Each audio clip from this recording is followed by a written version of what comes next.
This is the Go Fungal Podcast.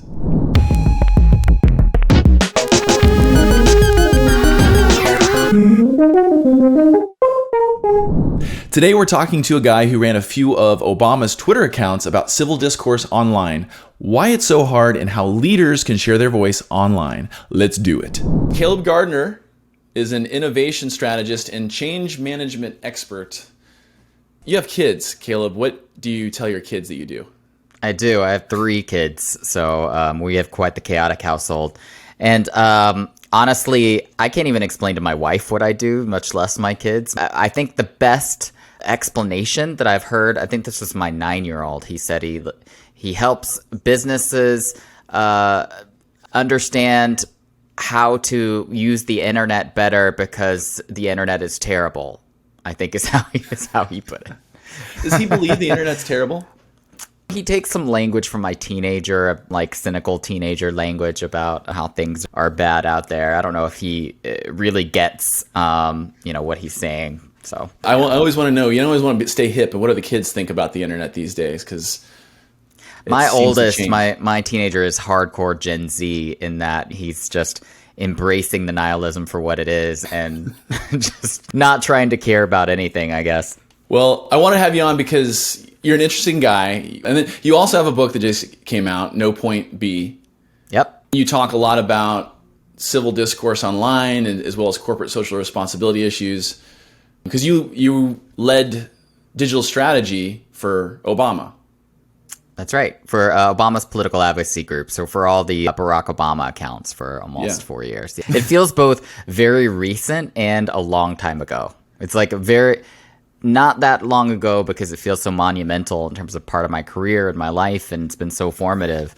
You're basically running the Twitter accounts, right? And you're managing those accounts and you're managing comments and responding and stuff like that. Yeah, we didn't have to do a lot of responding. I think this is the benefit of working in a political environment where you're managing the accounts of the most powerful man in the world, is that any kind of response is seen as a response from him, which means that he really just stays above the fray in terms of the day-to-day political back and forth on Twitter.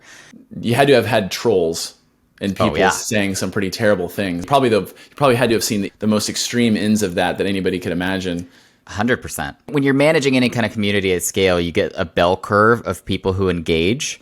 So you've got people who really love the brand, and you've got people who really hate the brand, but most of the people who engage are somewhere in between that. Do you have any moments though that really stick out, or comments that stick out as the ultimate haters where you're just like, this is crazy, this is actually insane? There was some stuff that was weirdly sexual, I would say. That was the most surprising thing. So it was people saying some weird thing. It's like the bottom of the barrel of the internet were the people who respond to the president. It was very strange. I would think that it would be easier to be a strategist for Obama and Twitter compared to being Trump's strategist. I think that Trump's team was driven mostly by him, for one thing. I think that he just had a lot more things he wanted to say, for better or for worse, on Twitter every day, whereas the president trusted his team to manage that for him. Civil discourse in general, just how we behave online. I think about people who are listening who might be head of marketing. It's a big part of something that's on part of their brain share is just it's a scary place. I'll tell you about my journey. I was very optimistic about the effects of the internet and all of this kind of positive social movement we saw when we empowered people and we gave them the most powerful communication devices ever known to man. And we really put power back in the people's hands to say what they wanted out of their governments and the companies and products and services they bought. And I think the thing that I was naive about was that a lot of really terrible people also used that same organizing power. A lot of the people who hadn't had the chance to connect with other people who believed false things like they believed got the chance to organize. And in certain cases, with Facebook groups, were prompted to organize by the algorithm itself. So I think that come 2015, 2016, we started seeing the effects on the election. That was when there was a big wake-up call to, the tech that we have integrated into our lives so closely actually isn't necessarily neutral. It's actually negative and harmful in lots of ways that have built into the system. And in order to build a more civil internet, we need more digital media literacy as individuals. We need to build it into our education system. We need people who understand how to interpret the information that they get online. But we are in this like generational divide, right? Me being an exennial or a geriatric millennial or however you call it was the last generation who grew up before the internet, but then was also affected by the internet. I think it gives us a certain perspective about digital literacy that, let's say, our parents or our grandparents don't do. Those are still the people dominating voting in lots of parts of the country. They're still the people like trying to figure out the internet for themselves without a lot of guidance. So we're in this dissonance between, I think, a digitally native up and coming generation and an older generation that is still trying to wrap their heads around what it means and being influenced in positive and negative ways by it. We just need more people who understand how to interpret information on the internet. The other is we need more government regulation. I think that's coming. I think we've seen fits and starts of that. It's really being driven more in Europe, I think, right now. And then the last thing is we just need the companies themselves to be smarter about this. We need employees within the companies really pushing for them to be critical and smart, ethical thinkers. We need innovation around the business model of the internet itself. And so much of it is driven by this engagement, eyeballs, focus. Can we get users to be on our site and engage with our site so that we can sell advertising to them? There's a lot of business model innovation that I think the internet is primed for. I'm thinking about now how employees interact with their own company's brand. And I work with helping a lot of my clients get their message out through content, on social media. Sure. And sometimes employees are a part of doing that. But then you get into this sort of scared place where leaders are really afraid of how they're going to behave online, or are they going to represent their brand, or if somebody doesn't agree with a social stance, for example. Is there a conversation happening around that at all right now that you're involved in? I don't know that anyone has found the magical answer to how do we create employee advocacy, create influencers within the company, but then also moderate what they say. I think part of it is hiring the right people and trusting them. The crazy thing about that is you really can't say anything if you have a really strong opinion without risking your job and maybe even your reputation when you're at a certain level. And I don't know, there's just something a little strange about that. Yes, and dangerous about that. The mob mentality. Yeah, I think that we still haven't reconciled what it means to live our lives in public. Like I write about this in the book, actually, that we are both called to speak out about issues of injustice that we see. And I think that my point of view is that that is an ethical consideration that we should all think about, which is that we have these amazing platforms and these voices that we can use, and how are we going to use those to positive ends and to make the world better? And if we choose not to use them, that there's no ethical trade-offs there to unplug and not use our voices. Do you view that as a negative thing, or is that just a decision that people make? It's a decision that people have to make. I think that if we all did it, we would be ceding ground to some of the powers we talked about earlier about people organizing in all kinds of negative ways. We all need to realize what a important decision it is to make to engage or not engage, or be plugged in or not be plugged in. It's so much harder now, obviously, than it ever was, because we are so connected. So it's almost like people are waiting for that. What's your stance on this? And Mr. CEO or leader or whoever it is. And the reality is you might not actually want to engage in every single possible conflict in the world. You know what? I have an opinion about this, but I also don't feel like I want to go out there and pick a side, because, when we get political, it's like really only two sides of the coin sometimes. It's unnuanced. I think that's part of the reconciling the media environment and the political environment that we're in, that the internet is connected, is that we are both called to engage, and the debates are very unnuanced and very tribal and politicized in so many ways. We also don't really understand the power dynamics and the differences between who we're calling out. There is no nuance between the internet calling out someone with 100 Twitter followers with Jeff Bezos. We treat it the same.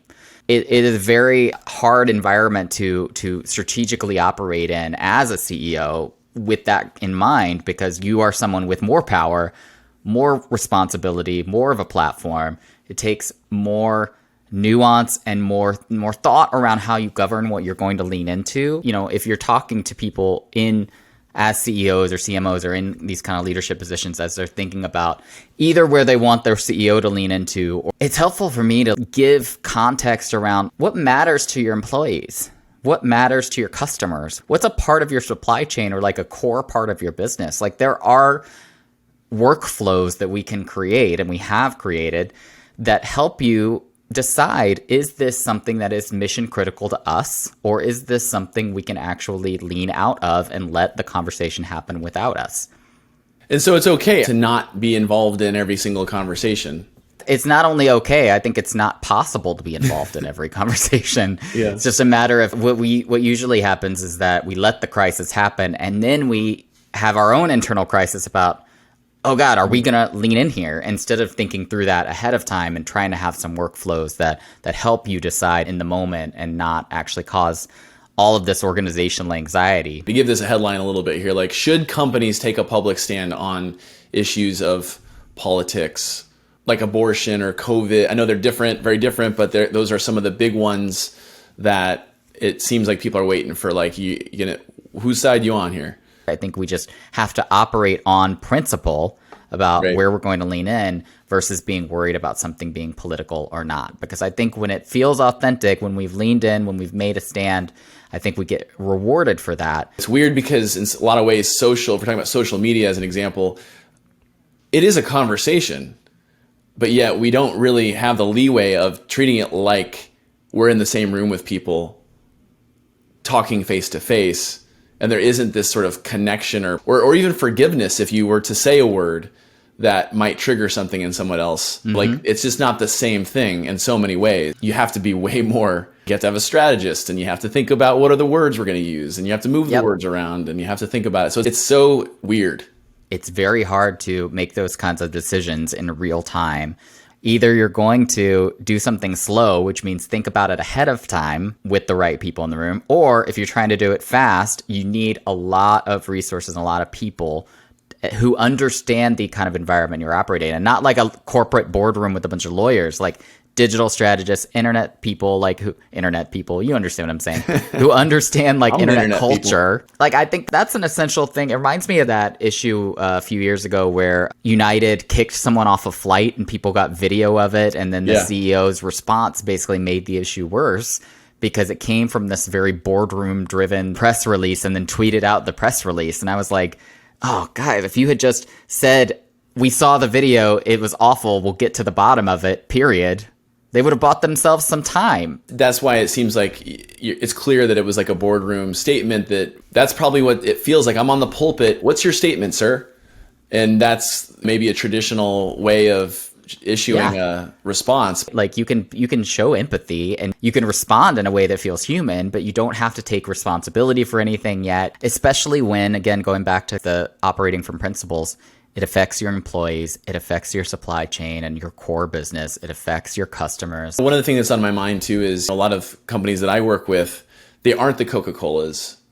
Some of them are B2B companies that are a part of the supply chain, but they're not out front in the consumer world as much. It's a little easier in some cases to sort of not engage as much because there's less expectations. You think the same applies in terms of you still need to be involved in those issues? It's not necessarily they don't need to be involved, but I think what we've seen is that trends in the B2C industry tend to hit the B2B industry, just they take a little bit longer. We might not be doing B2C, but what do our customers care about? Who are our customers? Like, what are they asking for? What do our employees care about?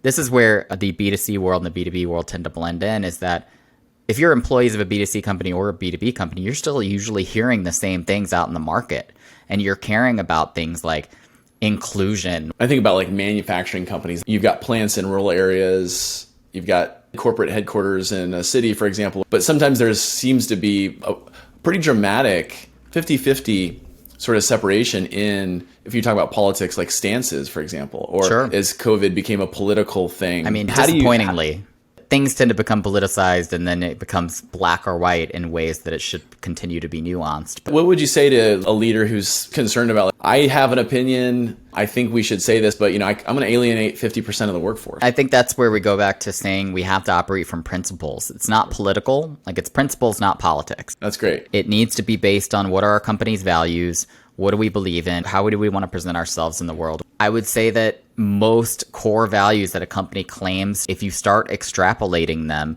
into the real world, they're going to get political really quickly. Avoiding politics is a fear-based position. Like, we have to operate boldly with what we care about and take principled stands. I think ultimately we have to figure out how to, in a nuanced and a strategic way, lean into those issues, because leaning out of them is going to be a precarious place to be.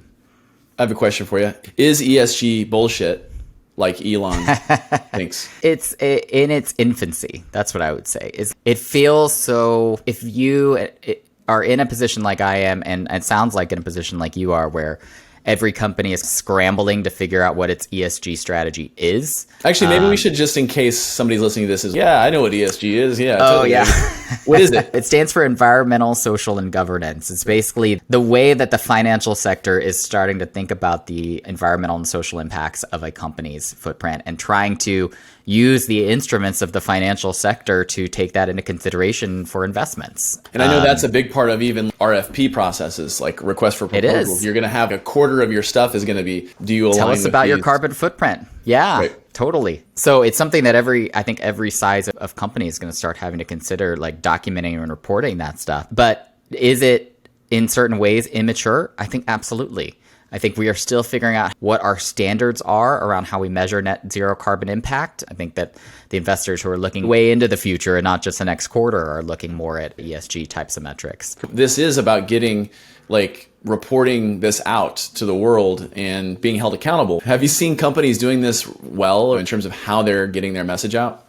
A lot of these efforts have existed for a long time. You've had environmental sustainability teams. You've had CSR, social impact type teams, DEI initiatives. Of course, you've had like things going on the governance side. The ones who are doing it well are really looking at that across the board and trying to integrate those efforts under the ESG umbrella, and look at it both from a data standpoint about how do we do reporting well, but also just trying to coordinate the efforts a little bit more to be more effective across the board. It feels more authentic than just, we're reducing our carbon footprint over here, but also don't pay no attention to the man behind the curtain when it comes to the S. You know, I think about from a practical standpoint, people that are trying to find the right way to share the story, put it into content, or put it on social. Any tips for people trying to figure out, how should I be engaging in social in this, or as a company? ESG is coming on the heels of a lot of critiques around greenwashing, around like us talking about the environmental impacts of our products in ways that didn't feel authentic. But if you think about doing ESG, it shouldn't start with marketing. I think that's the important part. Coming from a genuine place, like as a brand leader, as a CMO, you realize that this is a differentiator and you want to be working for a company that is doing good. And so any little positive movement in that front, you want to be able to talk about it externally. I think one of the things that marketers should think about is we don't have to just report out, here are our goals, and that's that. Sometimes it's like, let me show you something that we're working on, and we're really proud of this thing, and we think it's going to make a big impact. When we're like hearing stories of these different people and work that's being done, conversations that are being had along the way, the work that's happening to actually achieve those goals. I'm interested in helping people figure out, okay, great, you're doing this stuff, and now how do we share this progress with the world that isn't just boring numbers? If you can back that up with something that is authentic, with efforts that don't feel like they're just greenwashing, and that they feel more coordinated, and that honestly, it's something that's not just brand marketing, but it's coming from the CEO, it's coming from other parts of the organization, it can be really powerful. I want to make sure we get the book in there. No Point B, Rules for Leading Change in the New Hyper-Connected, Radically Conscious Economy.